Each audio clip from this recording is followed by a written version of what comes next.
সবাইকে আব্বির চ্যানেলে স্বাগত। তো এটা আব্বির ফার্স্ট ট্রেন ট্রাভেল।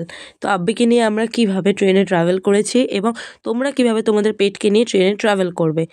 প্রথমে আমরা ওকে নিয়ে হাওড়া চলে গেছিলাম।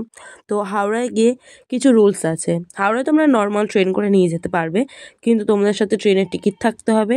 আর এই যে এই জায়গাটা দেখছো, এটা হলো 2 নম্বর গোডাউন।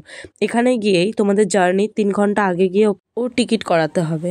তো আমরা এখানে গিয়েছিলাম। আর তোমাদের ফোনে যে মেসেজটা ঢুকবে যে তোমাদের টিকিটটা কনফার্ম হয়ে আছে বা হয়ে গেছে, সেই মেসেজটা লাগবে। আর এরকম একটা চালান দেবে। তো এই চালানটা নিয়ে তোমাদের টিকিটের সাথে রেখে দেবে। তোমরা ঠিক যখন আসবে সেমভাবে এরকমই রুলসগুলো হবে। আর তোমরা কী কী ডকুমেন্টস নেবে। আর হ্যাঁ, একটা কথা, এটা 17 থেকে 23 নম্বর প্ল্যাটফর্মের দিকে যেতে এইখানে যে এই রাস্তাটা আছে, এই রাস্তাটা দিয়ে ওই দিক থেকে গোডাউনের দিকে যায়। আর যখন তোমরা ট্রেনে ট্রাভেল করবে তখন পেটের ডকুমেন্টস হিসেবে পেটের যে ওনার তার আধার কার্ডের জেরক্স, ওর ভ্যাকসিন কাগজের জেরক্স, আর ও যে ফিট রয়েছে সেটা একটা ডাক্তারের কাছ থেকে তোমরা সার্টিফিকেট নিয়ে নেবে। ওটার একটা জেরক্স করিয়ে, যদি তোমাদের কোনো জিজ্ঞাসা থাকে তো আমাকে কমেন্টে বলো।